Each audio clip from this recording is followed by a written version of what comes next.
Les grandes chaleurs d'été peuvent parfois demander une bonne logistique pour les camps de jour. Dans la région, le camp du Lac-Pouce est bien outillé pour traverser les fortes températures. Premièrement, nous autres, on est régi par l'Association des camps du Québec, fait qu'on a plusieurs normes à respecter. Puis en plus, on est chanceux, on est en pleine nature. Ce qui fait que nous autres, ici, on a du camp de jour, on a 250 jeunes en camp de jour, et on a, au fil des années, installé nos installations, dans le fond, pour être capable de pallier à toutes ces éventualités-là. On est chanceux, on a un lac en plus. Les parents sont avertis, les jeunes aussi. Casquette, crème solaire et hydratation, c'est le secret pour éviter la catastrophe. Activité modérée, fait quand il fait chaud, on fait un rythme modéré au niveau des activités. C'est toutes des consignes qu'on répète aussi.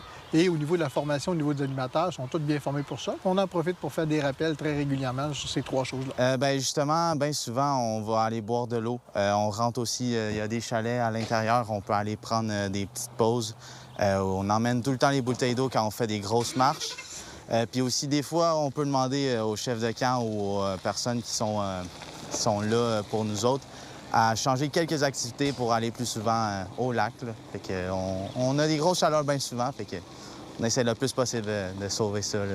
On essaie de mettre le plus de personnes à la plage possible. Là. On a beaucoup d'activités à la plage. On a le quai du milieu, on a paddle, on a le canot. Donc, on essaie qu'au moins tout le monde, pendant les grosses chaleurs, ait 2-3 activités d'eau par jour là, pour pas avoir pour pas avoir de coups de chaleur, en fait. C'est vraiment le but. Puis, on rappelle aussi qu'il faut boire beaucoup d'eau. Puis, on a beaucoup de place pour remplir l'eau. À chaque été, est-ce que vous avez des fois des cas d'enfants que c'est trop chaud pour eux? Nous, dès qu'un jeune ne file pas ou quoi que ce soit, là, il vient voir les bureaux, il vient voir le chef au bureau tout simplement. Puis après ça, on prend le temps de modérer. Parfois, ça va être une petite serviette d'eau froide là, pour se refroidir. Là. Mais écoutez, honnêtement, cette semaine, on n'a pas eu de cas comme ça. Parce que les jeunes puis les animateurs ont respecté les consignes d'activité modérée, de prendre des coins à long puis de profiter de l'eau, parce qu'on peut en profiter tous les jours. Il y a souvent des moniteurs qui ont des push-push, qui achètent des push-push, mettent de l'eau. Ça évite aussi les autres problèmes de chaleur. Là, vraiment, on essaie le plus possible de pas chialer, mais c'est impossible d'éviter ça à 100 là. La Ville de Saguenay a mentionné qu'en cas de chaleur intense, les camps de jour municipaux profitent des installations rafraîchissantes qui sont présentes là, un peu partout dans la ville. On parle ici de piscines et de jeux d'eau. À Saguenay, Étienne Ouellette pour Nouveau Info. Un bris d'aqueduc près de la zone portuaire de Chicoutimi vient perturber le festival Les Grands Crus musicaux. La Ville de Saguenay a d'ailleurs émis un avis d'ébullition dans le secteur. Les festivaliers ne peuvent donc pas se ravitailler dans les fontaines d'eau. Un problème alors qu'une vague de chaleur extrême sévit sur le Québec depuis quelques jours. C'est sûr qu'on vend des bouteilles d'eau, mais on en l'idée... a beaucoup, là. On n'en manquera pas, mais... Oui, nous, on a 5 740 bouteilles d'eau. On a fait le compte 60. tantôt. 5 760 bouteilles d'eau. Parce qu'on s'est assuré d'en avoir assez, justement, à cause du risque potentiel que les gens ne puissent pas aller se remplir sur la fontaine d'eau municipale qui est installée ici sur le site du festival. Et on a renforcé, justement, pour surveiller les gens, pour être sûr qu'il n'y ait pas de malaise. Ou s'il y a des malaises, il y a des choses qui se passent, qu'on puisse prendre en charge les gens. Un incendie a ravagé le 5e étage du pavillon des humanités de l'Université du Québec à Chicoutimi. Le feu a été contrôlé rapidement. Personne n'a été blessé alors que peu de gens se trouvaient dans le bâtiment tôt vendredi matin.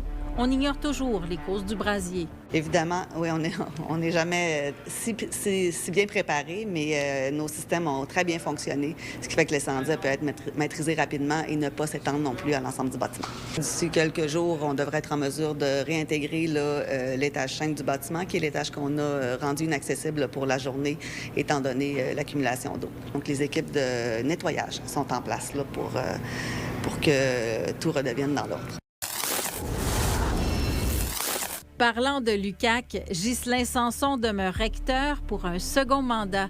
En poste depuis 2021, son contrat a été renouvelé pour encore 5 ans. Dans les prochaines années, M. Sanson souhaite compléter plusieurs projets en chantier, surtout en priorité la résidence étudiante. Il veut aussi poursuivre l'expansion des centres de recherche, en plus de continuer d'élargir l'offre de programmes, dont en santé. Le dossier des étudiants internationaux sera aussi un grand défi avec le resserrement des règles d'immigration autant au Québec qu'au Canada. Une plante envahissante mène la vie dure aux agriculteurs de la région. De son petit nom, la folle avoine est installée au Québec depuis déjà plusieurs années maintenant. et fait partie du top 10 mondial des plantes les plus dommageables pour les cultures qui se retrouvent dans des climats tempérés comme ceux qu'on retrouve au Saguenay-Lac-Saint-Jean. C'est une plante qui va être surtout très... elle a un cycle de vie très similaire à toutes les céréales, blé, orge, seigle, etc. Donc, devient une mauvaise herbe très problématique dans ce type de culture particulièrement. C'est une mauvaise herbe qui n'est pas la bienvenue dans les cultures. Là. Ça baisse ses rendements puis ça prend la place des bonnes cultures. On réussit quand même à la maîtriser correctement, là, mais on l'a importé en achetant des semences qui étaient mal criblées également. C'est comme ça que ça se propage aussi, certaines cultures. Là, puis... Dans une étude qui a été réalisée au Bas-Saint-Laurent et qui portait précisément là, sur la folle avoine, on s'est rendu compte que la raison derrière le fait que cette plante est si difficile à éradiquer, c'est entre autres en raison de sa capacité à s'adapter aux différentes conditions qui l'entourent. On a fait des tests de résistance, puis on a confirmé que 98% des échantillons étaient résistants à au moins une de ces 3 matières actives qu'on avait testées. On dirait que ton seul outil pour la contrôler est déjà plus bon, vraiment. Ça vient que ça se multiplie super rapidement. Là. On dirait que c'est approprié à toutes les températures, toutes les sortes de champs, toutes les sortes de pH. On dirait qu'il faudrait prendre les gènes de ces cultures-là puis réussir à mettre ça dans nos plantes à nous. Puis là, on aurait plus de résistance. Mais là, même si nos plantes à nous deviennent plus résistantes, ça va créer un autre problème. Fait qu'il faut faire attention à tout ça. L'Union des producteurs agricoles du Saguenay-Lac-Saint-Jean, en collaboration avec Agrinova et Serum, ont prévu faire une séance d'information le 4 août prochain à Alma. C'est important parce qu'il faut faire des bonnes productions, puis il faut être efficace dans ce qu'on fait, puis il faut réussir à avoir des beaux champs pour nourrir autant les animaux que la population. C'est très important aussi que le monde sache que, première chose, c'est pas honteux d'avoir de la folle avoine. Il a quand même beaucoup de sentiments de honte parfois. De dire, le monde va me juger, vont penser que je suis un mauvais producteur. Non, c'est pas du tout votre cas. Au courant des années qui sont à venir, d'autres projets d'études pourraient voir le jour dans des régions comme l'Abitibi-Témiscamingue, le Saguenay-Lac-Saint-Jean et la Gaspésie, afin d'émettre un meilleur portrait de la situation en lien avec la folle avoine au Québec. À Saguenay, Louis-Mathieu Corneau pour Nouveau Info.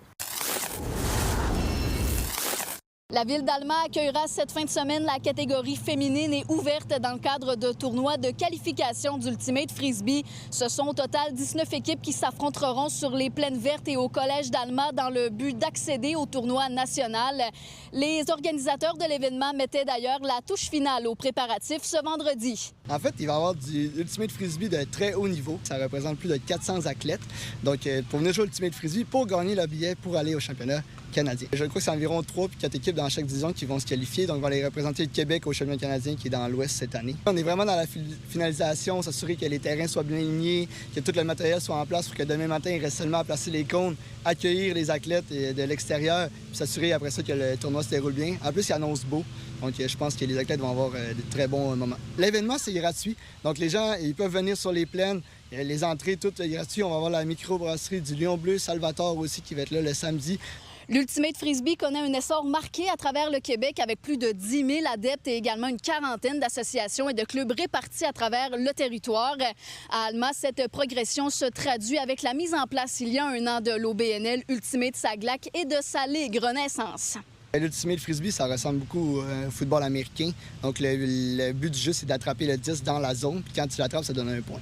Les parties durent 1h30. Quand les gens attrapent le Frisbee, ils doivent arrêter de marcher. Mais il n'y a aussi pas de contact. Donc, c'est un sport qui est basé sur l'agilité et aussi sur la rapidité puis la précision. Et c'est auto-arbitré. Donc, ça, c'est vraiment important. Il n'y a pas d'arbitre. Donc, les joueurs sont et les joueuses sont les arbitres sur le terrain. Donc, c'est vraiment un sport qui est basé sur l'esprit d'équipe. On fait pas juste un one-hit wonder. On veut vraiment développer le Frisbee au Saguenay. T'sais, on va essayer de mettre en place, on regarde peut-être pour une équipe universitaire avec l'UQAC. Donc, c'est ça, se mettre un peu sur la scène scolaire universitaire. Donc, ça va déjà augmenter la visibilité, mais c'est sûr qu'on essaie de pousser un petit peu plus à chaque année pour faire grossir le Frisbee. Notre but, c'est d'un jour compétitionner avec les villes de Québec, Montréal. Et on voit qu'à Québec, Montréal, Sherbrooke, c'est vraiment en pleine expansion. Donc nous, avec ce tournoi-là, c'est ça qu'on va essayer de créer, un mouvement pour la région pour que le sport prenne son envol. Les tournois prévus représentent une étape déterminante en vue du championnat canadien qui se déroulera en Colombie-Britannique au mois d'août. À Alma, Sarah-Léa Bouchard pour Nouveau Info. Vous êtes nos yeux et nos oreilles sur le terrain. N'hésitez pas à nous écrire si quelque chose vous fait réagir ou si vous voulez nous raconter votre histoire à Saguenay@commercialnouveau.info.